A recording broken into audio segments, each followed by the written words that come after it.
The number you have dialed is not in service at this time.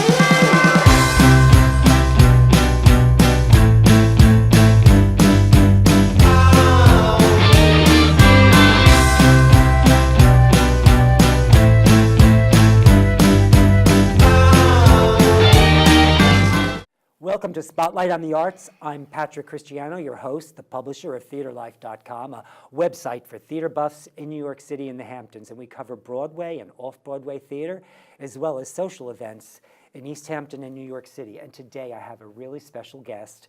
I'm really glad to have you, the president of Silver Cup Studios, Stuart Suna. Thank you, Stuart, for coming. It's my pleasure. Well, Patrick, thank you for inviting me. It's lovely to be here and really in the historic LTV studios. Well, thank you, because you have some pretty cool studios yourself, and I want to talk a little bit about how it all came into being. It's really interesting that you made your first visit before your father bought the place. Right. Harry is his name? Harry, right. And you and your brother, Alan put it together, but you actually had an experience there as a Boy Scout, is that right? Never made it to the Boy Scouts, but basically as a Cub Scout growing up in Roslyn, Long Island, which is 80 miles from where we are right now. Had a tour of this old Silver Cup bread factory in Hi-O Silver, and that was they were sponsors of the Lone Ranger actually. And they give you a little loaf of bread when you left. I had no idea that later on in my life we'd come back and buy the very empty, bankrupt Silver Cup bread factory to convert into Silver Cup Studios later in my life. But your father, he worked in steel, what was it? Sheet metal. Sheet metals, and he already was doing a lot of work for the city, and he'd already started buying buildings and renovating them. He was one of the largest sheet metal contractors doing air conditioning ductwork for New York City in the subways and big buildings. And interesting enough, like you were struggling earlier on with my name Suna. Suna was originally Polish and was Sina, C-Y-N-A, which the way he wrote his script, they said it in English, it's S-U-N-A. And there were 8 brothers who were Smiths. There were Diamond Smiths, which is Suna Brothers on 47th Street. There were Plumbing Smiths and Tin Smiths. So he became a sheet metal contractor.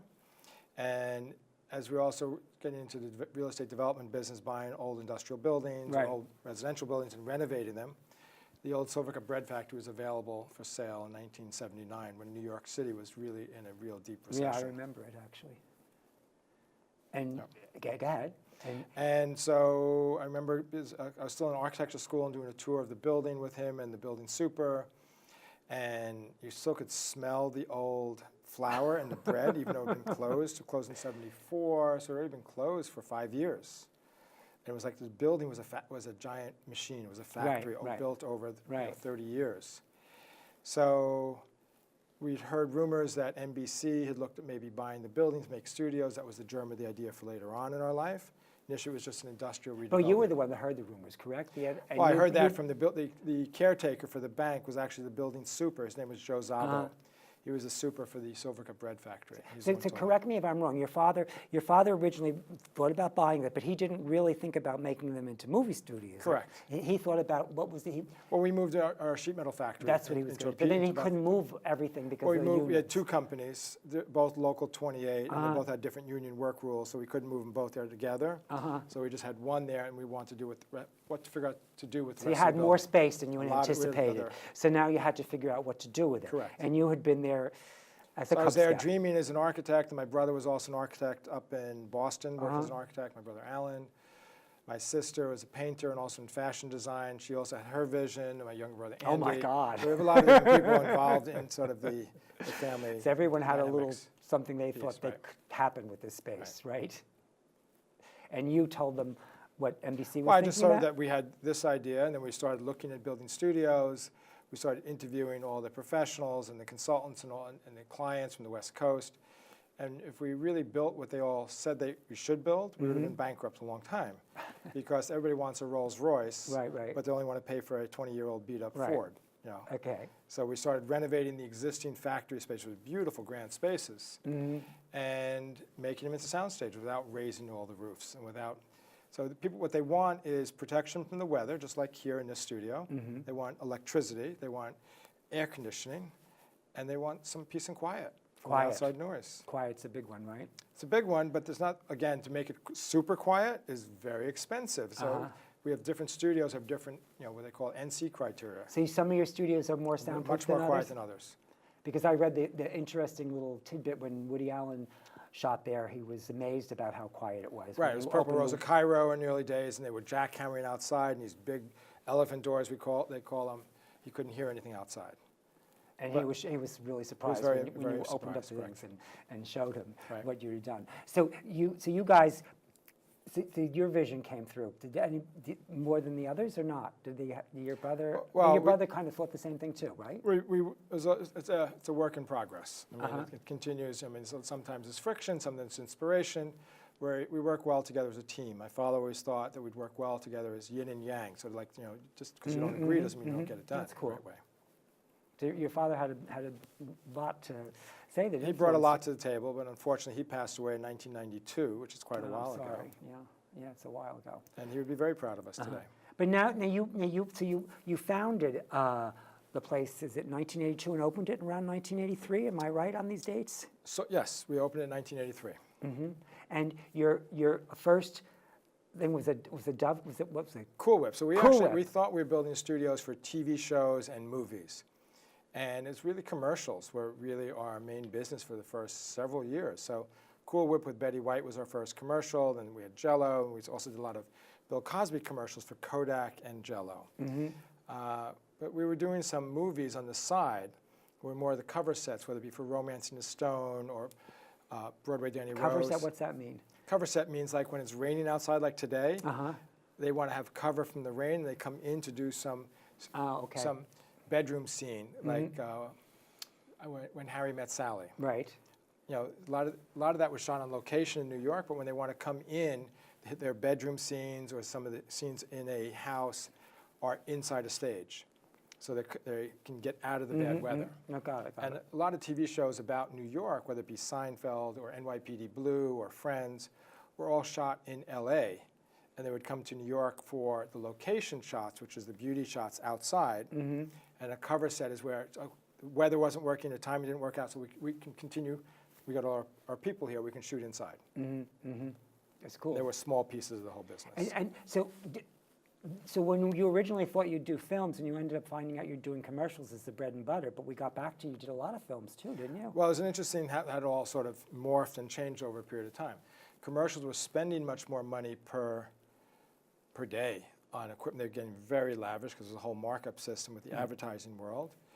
And the movies were so cheap, but New York City was still more expensive to live and work in than anywhere else in this country. We're like at least 10% more expensive than LA just for quality of life and living and everything else. So over the years, we were doing lots of movies, but not big movies because they were shot in the West Coast. Or we had Sex and the City and Sopranos, which were two low-budget cable shows for HBO, Right. which really helped save HBO. Big hits, yeah. Big hits. They had no idea what they had, when they started them. And when they started shooting The them. networks turned them all down, and it really grew. Each year they got bigger and bigger and bigger. So what I mean by bigger, you take like Uncle Junior's in Sopranos. Do you remember what year that was? No, I'm not going to try and guess, Okay, especially on TV. Like, the only reason I'm asking though is because it's kind of like it was almost the beginning of cable television really getting big when they stepped into those shows. So I mean, that's why I was could looking guess for 90, it'd probably be in the late 80s, maybe the early 90s, because the film tax credit I'll come to is in 1994. Right. So basically, like Uncle Junior's house was just his little kitchen and little table, and the next year he got a dining room and a living room, and the next year because they need more scenes and more places to shoot. And then as the families got bigger, then you get an upstairs, you get downstairs. Sex and the City was the same way. Right. So those two HBO shows, which are very independent from each other, really grew and started to change a lot of the, I'll say the depth and breadth and the diversity of the industry itself. I don't mean diversity ethnically by people, but just as far as how things were produced. They found cable could really make a lot of money. Right. It could give a new rebirth to HBO.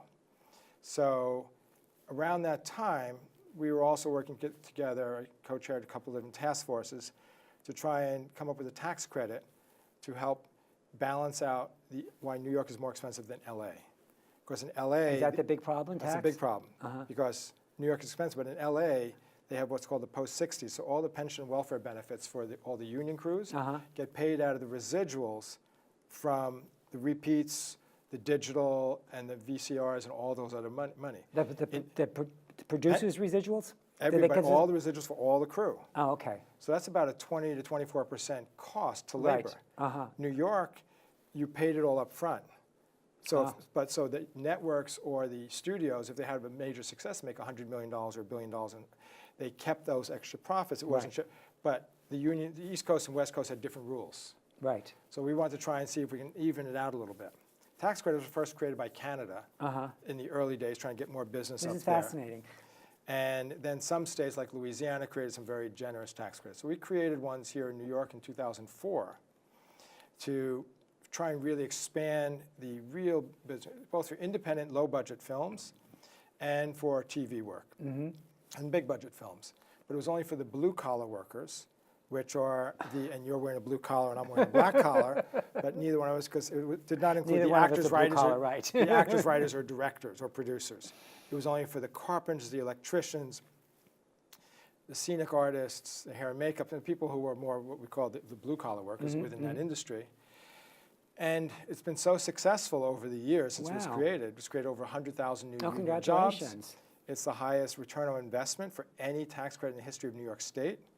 So basically, the state collects, when you're making a TV show or a movie, about $2 today from all the tax taxes. And if you first have to get your movie or a TV show up in the public domain, which is on the big screen or the little screen, and then they audit you, and then they don't pay you out for like over 3 years. So they collected $2 for the promise of giving you back $1 3 years later. So you can sell that on Wall Street and make a lot of money. So Governor Cuomo's been a great supporter of that, as is the Assembly and the Senate. It's been really growing exponentially. And you were instrumental in helping this get started in a way? Yes, I helped write the tax credits and lobby for it, based upon another New York State tax called the Brownfields Cleanup Credits, which is another whole story about cleaning up, real estate development on contaminated sites. So I saw how successful that was and said, oh, we should try and do this for the film business, since I'm also in that business. And it worked really well. I got it. So I like when government really works well, unlike today sometimes. But when government works well, it's creating more jobs, creating more tax revenue to pay for more schools and more education, because education is really important. Yeah, and a lot of people miss out on education and don't get the opportunities. It's sad. I agree. So now we got the place up and running, and you also got them tax credits later on. That's pretty, I just want to tell the people some of the things that you shot there. You have 19 stages. Is it still not? Right. But you're in the process of expanding now too, right? We have 2 facilities in Long Island City, Queens. We have Silver Cup, Maine, Silver Cup East, and then we have Silver Cup North up in the Bronx. So Maine being upstate? Maine being our classic. Oh, your Maine the main one where the Silver Cup bread factory was and the sign is. I'm sorry, yeah. And the next one we opened up was Silver Cup East, which is another steel factory right near the Long Island Expressway in the Midtown Tunnel. And then we just opened 2 years ago Silver Cup North up in the Bronx, up in Port Morris, which has also been huge and really busy. So how much studio space do you have altogether? Almost 500,000 square feet of studio space.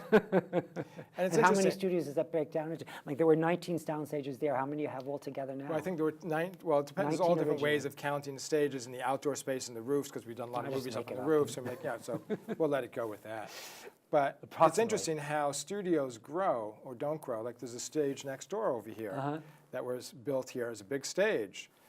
The one right here next door to this stage. Yes. That I believe is now a storage facility. You want to help us?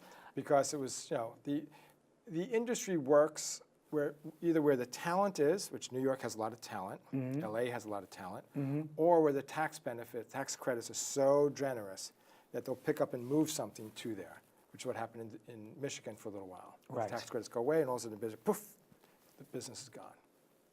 So it's economics, but it's also about where the talent is. And we have most out. And I just wanted, some of the shows that you've done there on your stages are 30 Rock, Ugly Betty, Mad Men, The Sopranos, which we talked about, Sex and the City, Devil Wears Prada was shot there. And this was Billy Joel and Christy Brinkley did their Uptown Girl there. What's really sweet, I mean, they were a wonderful couple. I mean, it's like when they did Uptown Girl over there and a few other music videos. And I just remember not too long ago, I was at Billy Joel's concert at Madison Square Garden as a guest of someone else. and he's singing Uptown Girl. And Christy is just a wonderful person and a friend, so I actually just texted her, like it was around 11 something at night, saying, you know, it's really so sweet I'm here, you know, Billy's still singing Uptown Girl and talking about that, and I've just had a memory of you being here. She responds back, oh, thank you, Sue, it's so nice that you still remember me for that. And the person like, wow. Christy and Billy, both really good people and great New Yorkers, and great Hamptonites. Yes, they're great Hamptonites, and they've done a lot out here too. So what else? Now we have about 10 minutes left, so let's. Well, I just want to say on the film business, something else I just was thinking about, because you like smudging. Yes. So something else that's really important, the film industry really needs to become more diverse ethnically. And so with the New York Production Alliance, we helped create a new high school in New York City called the Academy for Careers in Film and Television. Oh, okay. Now, this is a school that is part of the New York City's Department of Education. And where's it located? It's in Long Island City, and it's now right on the waterfront now. And what's interesting, there's like 90% of the kids are either Hispanic or Black.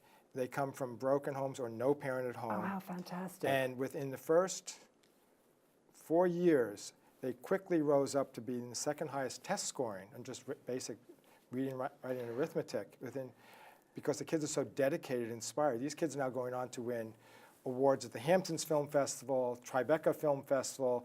They enjoy their super talent. And it's a way of just really inspiring people and taking that inspiration and then motivating them into careers that now they're really moving, helping diversify the industry. Oh, that's extraordinary. That really is extraordinary. Congratulations. That's something to be very proud of. But another thing that you've done also, that you have been, you're a founding member and board member of the Hampton International Film Festival, right, which is like 26 years old now. This will be our 26th anniversary coming up in October 4th through the 8th, which is Columbus Day weekend. Yes, and just for everybody, it's Hamptons Film Fest, FEST.org. It's the 26th Hamptons International Film Festival, and you go to Hamptons, that's filmfest.org, and you can find the whole schedule of everything that's going on for the films. So I also encourage all of you people to actually go to the website, and when tickets go on sale, we have variety from patron passes, founders passes. You don't have to pick your movies, you can just go online at the last minute, or buy individual tickets, which I don't know the date when they come online for the public. And we also sell hard tickets here in the Hamptons. Right. But we have a great history of selecting and showcasing films that are winding up being nominated for the Academy Awards. So I've been 30 to 50 Oscar nominations typically each year in the past 10 years. Mm-hmm. We've been having anywhere from 6 to a dozen Oscar winners. And we're the only festival, I think, in history now. We've had the best winning film 8 years in a row.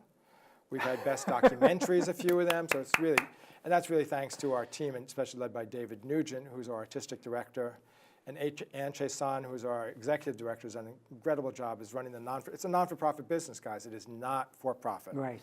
This is to bring art and commerce to the local community in a beautiful way. So, and we have student film workshops at both Guildhall in East Hampton and Southampton during the summertime.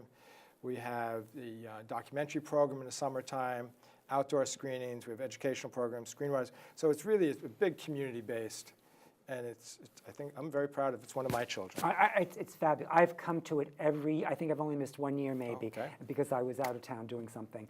But from the beginning, I've been, and the selection of films, they're so wonderful. Right. And you know what else I really love? The documentary series that Alec Baldwin does over the summers. This is our 10th documentary. His discussions with the filmmakers and the people participating in them, I think it's one of the finest things that he does, actually. And I really encourage people to see the documentaries. When you go to a festival, whether it be here, Venice, Toronto, whatever, don't just try and see the hottest films, especially for the people who are watching us now, who are not going to have their VIP passes, have to buy tickets. Right. Buy the tickets for the things that are not sold out, because these are things you will not see in the theaters. And the great films you'll see in the theaters, you can see later on in the theaters. Exactly. But to see the documentaries particularly, this summer we saw so many documentaries about parts of the industry I had no idea even existed. What did you see? Well, Bathtubs Over Broadway were about these industrial films that were made in the end of the 60s and the 70s for 5 to 10 times the budget for My Fair Lady, with real actors, and they made for John Deere, for Ford Motor, where they bring the sales team from all over the country together and celebrate and give them awards. And they entertain them with these little mini movies and commercials. It's like powerful. Wow. So that's just one of the many great films that I saw over the summer. There's lots of them. Wow. Will some of these be at the festival too? What we do, of the 4 documentaries that were shown, the one that the audience picks as the number 1, be shown. we will bring back to the festival, which we did with Icarus last year, which was about doping and Russia and bike racing. It was shown in the festival. We also had The Cove, which won Best Documentary years ago. Searching for Sugar Man is another one. Oh, I love that one. Right? So it's like, That one I was had no really idea these films even special. exist. No, That's one of the beautiful things about festivals, to go see the unknown stuff, Yeah. or the animation work, or the short films. Really Now, powerful. what was your inspiration to be a part of bringing the festival and to be? What's interesting, there was a woman, Joyce Robinson, who's a casting director from LA, who wound up over here, and she cast the board of the film festival. Myself, Tony Ross from Nick and Tony's. What was her name again? Tony Ross. Oh, No, Joyce, no. Her name was Joyce Robinson. Joyce Robinson. And she was a casting director? Casting director. She literally cast the board of directors for the film festival. A whole bunch of people who had homes out here, had connections to the business. Unfortunately, she had to leave before the first festival. Oh, wow. But she helped create. It was a great idea, and it's lived on. It's been it was a struggle for many years, but again, the staff and Anche Suna has just done an incredible job helping us become a financially stable organization that we can now reach out and do more with. I saw in the beginning that it was a little bit of a struggle, but it seemed really early on you went running, and it seems like you're really doing incredible Right. now. Yes. Yes. I mean, you're a huge hit, right? We think so. I mean, it feels really. I mean, I think you are too. Right. I mean, the first year, the New York Times did a big 2-page story of these are the top 10 festivals in North America. And since our logo is 4 starfish, and we had Right. Steven Spielberg as our honorary advisor, and he literally challenged, said, well, which one of the stars in the sky of these 10 festivals are we going to knock out to become one of the top 10? So ego, we weren't even thinking that. We thought, like, we're just going to do that. And it's really grown. So we're well respected by the industry, because it's a great place to launch great films. Yeah, and again, the dates are October 4th through the 8th, October 4th through the 8th for the Hamptons International Film Festival. We have about 5 minutes. Oh, it's a long time. Those 30 seconds were taking a long time. No, so what would you like to talk about in 5 minutes? Is there anything in particular you'd like to bring up about the film festival? Anything that's coming this year that you want to talk about there? Well, I'm not going to talk. I'll let David, or you should definitely interview David Nugent, who talks more about the programming for the film festival. I'm happy to. I'd love to. But I would really, just thinking more about. Because 4 minutes is a long time. We got a. No, I'm just thinking about as far as when I was driving over here and thinking about the Hamptons. So I've been coming here since 1981. As a young architect, I used to drive out here to race sailboats on the weekends. And Do you still race sailboats? I love to sail. And what's beautiful about the Hamptons, especially after after August, which is now in September, and the weather's starting to change. I love the mountains. I love skiing and the Rockies. But here, we're out sticking into the ocean. And I feel so touched by nature surrounding me, whether I'm on the beach with my dogs, or I'm sailing, or I'm just, it's a beautiful place. And as much as everybody thinks it's being overdeveloped, there's so many homes, so much of the character, to me, hasn't really been wiped out the way it's really grown a lot. The way it could have been. The way it We could have were been very wiped out. careful. Right. And to some degree, yes. Correct. So as an architect, real estate developer, I do support development. I am a capitalist, but I do believe that we need to give back to community. It's why I like giving back to my non-for-profits, both here and back in the city. Being involved in community, I think is really important, and really protecting the environment. And I think for me, especially when we get into politics, I will be very careful I go with this one. Even though we're sitting on a green carpet with plastic trees around us. But I think the You have to environment, tell them it was plastic.